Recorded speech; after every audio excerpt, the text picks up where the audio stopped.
Good morning student. आज हम पढ़ेंगे हिंदी व्याकरण में समास। समास किसे कहते हैं सबसे पहले जानेंगे हम। दो या दो से अधिक शब्दों को मिलाकर उन्हें छोटा करने की जो प्रक्रिया होती है उसे हम कहते हैं समास। समास में दो चीज़ों को हम देखते हैं, पहला समस्त पद और दूसरा समास विग्रह। तो अब देखते हैं हम किसे कहते हैं समस्त पद। सामासिक प्रक्रिया द्वारा बने हुए शब्दों को समस्त पद कहते हैं, जैसे घुड़सवार, घोड़े पर सवार, तो ये समास पद द्वारा बनाई हुई थी। समास विग्रह, विग्रह किसे कहते हैं? कोई शब्द है उसका हमें क्या करना है? विग्रह। किसके द्वारा? कारक विभक्तियों द्वारा, चिन्हों द्वारा, जिस तरह से भी हमें लगता है। जब हम समस्त पद को अलग अलग करके दिखाते हैं, दोनों को हम जब अलग अलग करते हैं तो उसे कहते हैं हम समास विग्रह। जैसे माखन चोर, माखन को चुराने वाला, माखन को अलग कर दिया और चोर को अलग कर दिया। हवन सामग्री, हवन को अलग कर दिया, सामग्री को अलग कर दिया। हवन के लिए सामग्री। समास के कितने भेद होते हैं? समास के भेद होते हैं 6। अव्ययीभाव समास, तत्पुरुष समास, द्विगु समास, द्वंद्व समास और बहुव्रीहि समास। अब आगे देखते हैं हम अव्ययीभाव समास किसे कहते हैं, एक एक करके जानते हैं हम।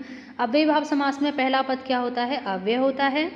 अव्ययीभाव समास उसे ही कहते हैं जिसका पहला पद क्या होता है? अव्यय होता है। जैसे अनजाने, अनजाने में अन इसका पहला पद है और इसका जब हम समास विग्रह करेंगे तो क्या हो जाएगा? बिना जाने। अब आगे देखिए भरपेट, भर इसमें प्रथम पद है तो इसका समास विग्रह क्या होगा? पेट भर के। बेकसूर में क्या है? अव्यय पद बे है तो इसका क्या हो जाएगा? बिना कसूर के। यथाशक्ति में अव्यय यथा, क्या हो जाएगा? शक्ति के अनुसार।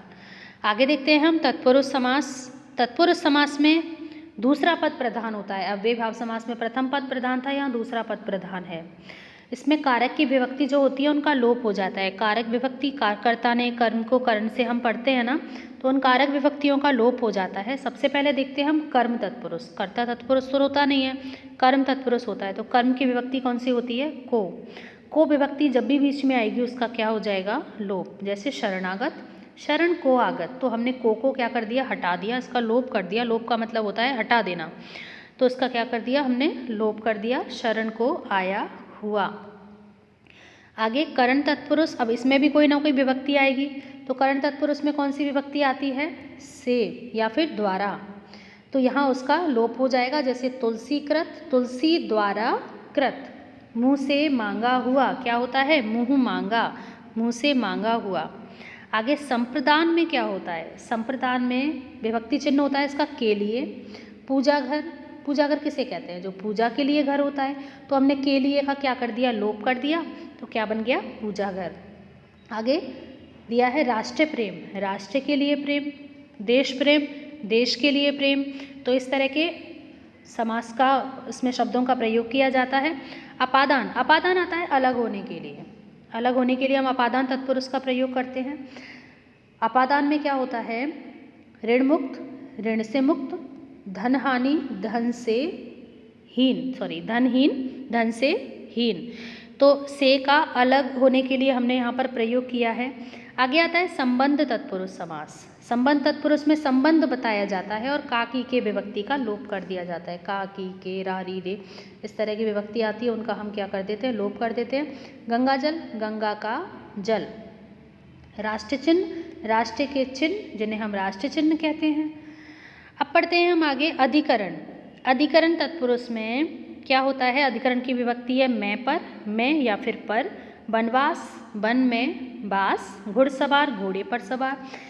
इस प्रकार कारक विभक्ति के आधार पर तत्पुरुष समास के कितने भेद होते हैं? 6। कर्मधारय समास देखते हैं। कर्मधारय समास में विशेषण के द्वारा जाना जाता है, विशेषण और विशेष्य। इसमें क्या होता है? इसमें दूसरा पद प्रधान हो और पहला पद दूसरे के बीच में क्या होता है? विशेषण होता है। उसे हम क्या कहते हैं? वो कर्मधारय समास कहते हैं। जैसे नीला अंबर, तो अंबर की विशेषता है, कैसा है वो? नीला है। भला मानुष, भला मानुष, मनुष्य कैसा है? भला है। नील गगन, गगन कैसा है? नीला है। तो इस तरह का इसमें क्या किया जाता है? प्रयोग किया जाता है। कर्मधारय समास में विशेषता बताई जाती है। और द्विगु समास होता है हमारा संख्यावाची। संख्या के माध्यम से देखते हैं हम द्विगु समास को। जिस समास का पहला पद संख्या वाचक विशेषण होता है। बाकी सारे विशेषण कहाँ जाते हैं? गुणवाचक विशेषण, परिमाणवाचक विशेषण कर्मधारय समास के अंतर्गत आते हैं। और द्विगु समास में एकमात्र बचता है संख्यावाचक विशेषण, जिसका प्रयोग किया जाता है। इसमें पहला पद जो होता है वो संख्यावाची होता है।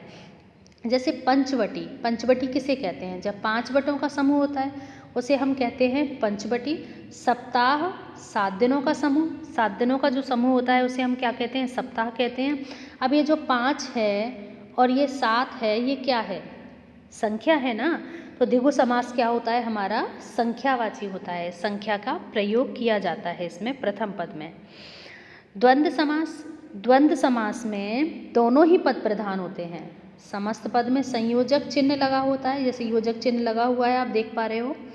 इसका विग्रह करने पर योजक चिन्ह को हटाकर और, तथा, अथवा, आदि इस तरह के समुच्चय बोधक शब्द हम लगा देते हैं।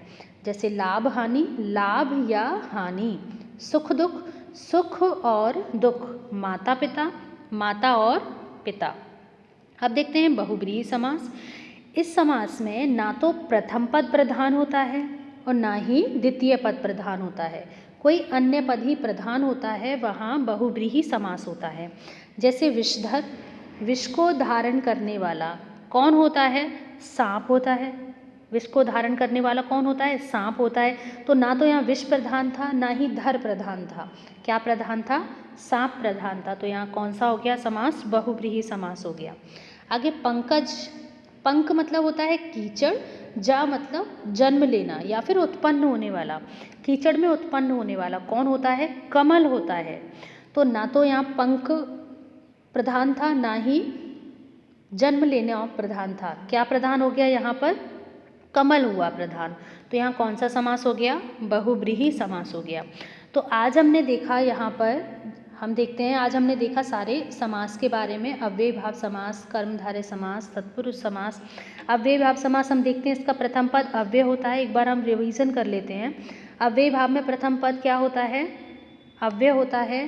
तत्पुरुष समास में कारक चिन्हों का प्रयोग किया जाता है। द्विगु समास में पहला पद संख्यावाची होता है। द्वंद्व समास में योजक चिन्ह का प्रयोग किया जाता है, दोनों ही पद समान होते हैं। कर्मधारय समास में विशेषता बताई जाती है। और बहुब्रीहि समास में ना तो प्रथम पद प्रधान होता है, ना ही द्वितीय पद प्रधान होता है, कोई अन्य पद ही प्रधान होता है, वहाँ होता है बहुब्रीहि समास। तो आज के लिए हमने पढ़े समास।